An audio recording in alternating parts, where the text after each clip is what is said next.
I'm Nick Clark in Doha. The main stories here on Al Jazeera.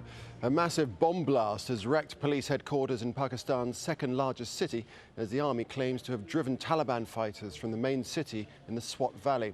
A suicide bomber blew himself up in Lahore, killing up to 30 people and injuring around 250. Witnesses say the blast was so powerful it felt like an earthquake.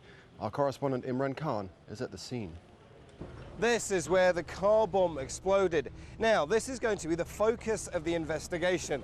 Police will be looking for vital clues, such as what type of explosive was used. From there, they may be able to figure out who was responsible.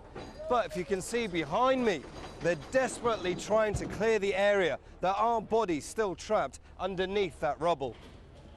North Korea is warning of what it calls unimaginable merciless punishment for the South and has abandoned the truce which ended the Korean War. That's after the South said it would join a US-led initiative to search ships for nuclear weapons. Pyongyang shocked the world by test-firing a nuclear bomb on Monday. Our correspondent Tony Cheng is in Seoul. After more than 50 years, the people of Seoul are quite accustomed to living under the threat of attack by North Korea.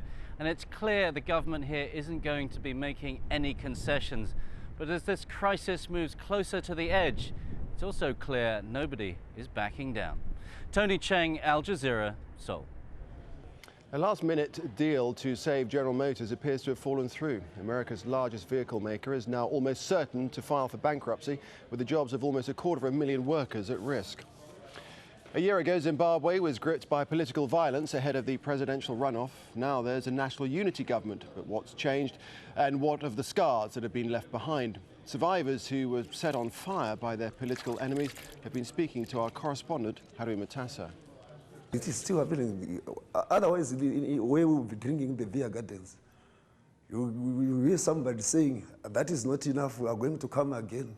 And the next issue will be more terrible than the first one. So you can't feel safe. Well, you can find the latest on all those stories and more at aljazeera.net/English.